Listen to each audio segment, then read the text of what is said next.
Hello students, in this video we shall be doing MCQ questions based on the iterative statement which is part of the revision of class 9 syllabus. Now in MCQ based question papers you can see your question can come from theory section, question based on syntax, question based on output and true and false. So let us practice few questions.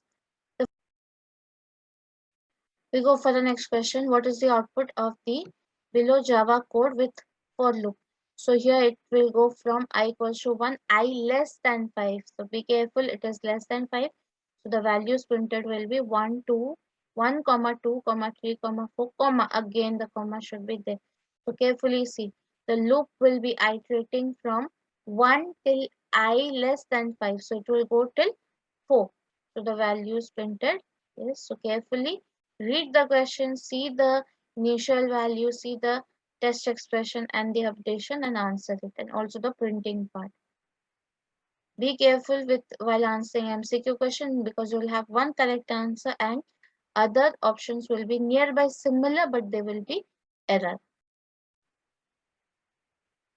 We go for the next question. What is the output of the below program with for loop? So my value starts with initial value, j starts with 0 and j is less than 5. But here you can see after my test expression, I have a semicolon, which is an error. So it is a syntax error. So it will give me uncompiler error.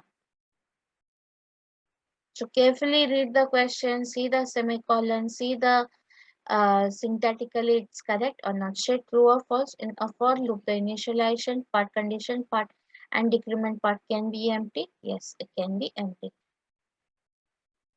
Any loop can be nested inside any loop in Java. Yes, that's true. Any loop can be nested.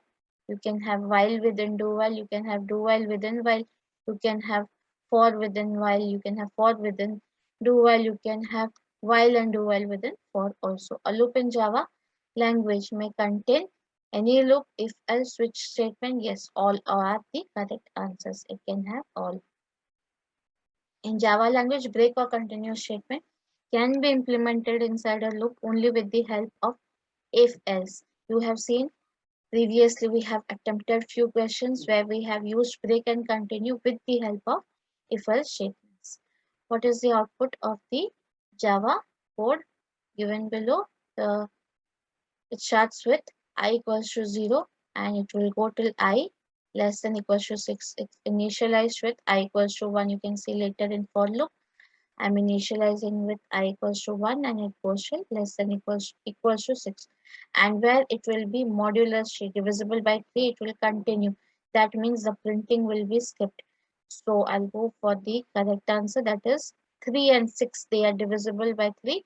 So they will be skipped. So the correct answer is 1, 2, 4, 5, comma. Let's go for the next segment. Next question.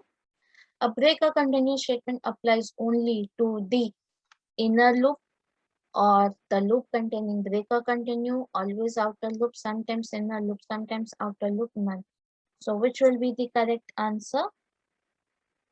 The correct answer is inner loop or the loop containing the break or the continue statement. While loop is known as entry control loop. Do while is known as exit control loop.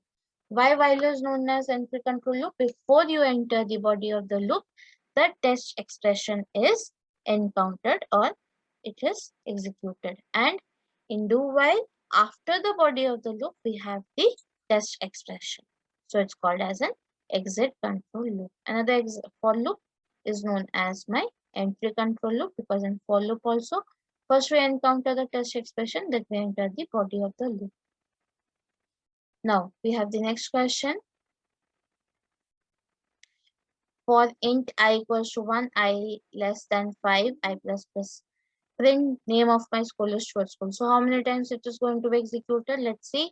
My initialization starts with 1 and it will go to less than 5. So it will be for 4 times it will be executed because it runs from 1 till less than 5, that is till 4.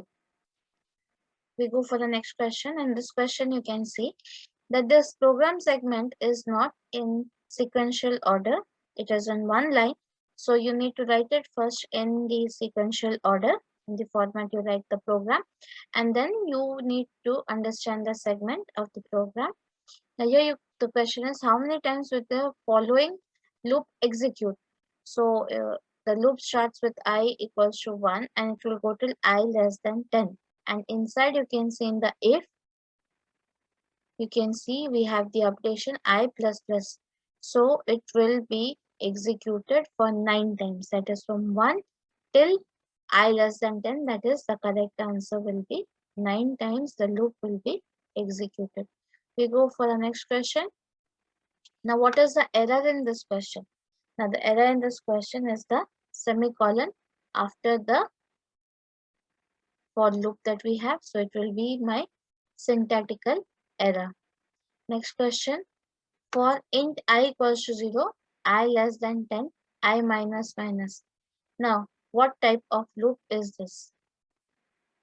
Now, it will be an infinite loop because the loop will continue. It will be an ongoing process because all the values are less than 10. Negative values are all less than 10, and we are having my initialization starts with 0 and it will be in decrement order. So I'll be getting negative values, which is leading to an infinite loop. Now, which of the following is a jump statement?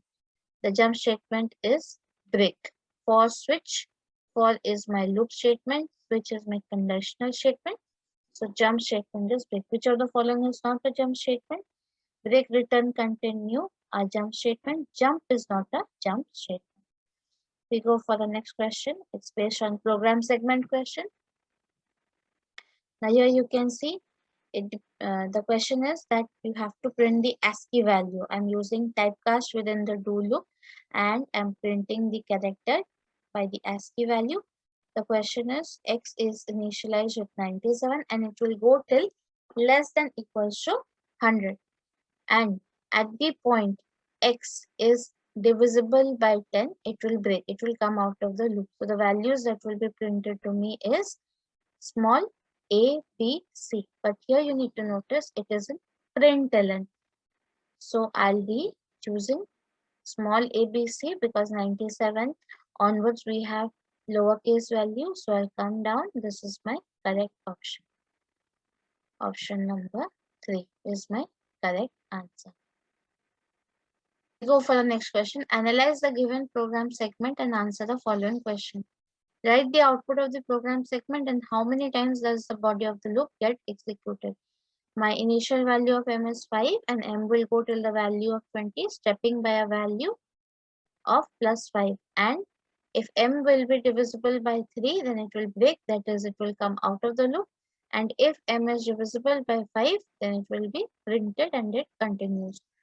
So we can see in the dry run in the right hand side, you can see that the loop will be executed for 3 times and the value that will be printed is 5 and 10. So I have my correct option is option number 1. After that, the other options are not correct because then we go for the next question. What will be the output of the following code? M is initially 2 and N is 15 and I is 1 and I will go till the value less than 5, that is for 4 times.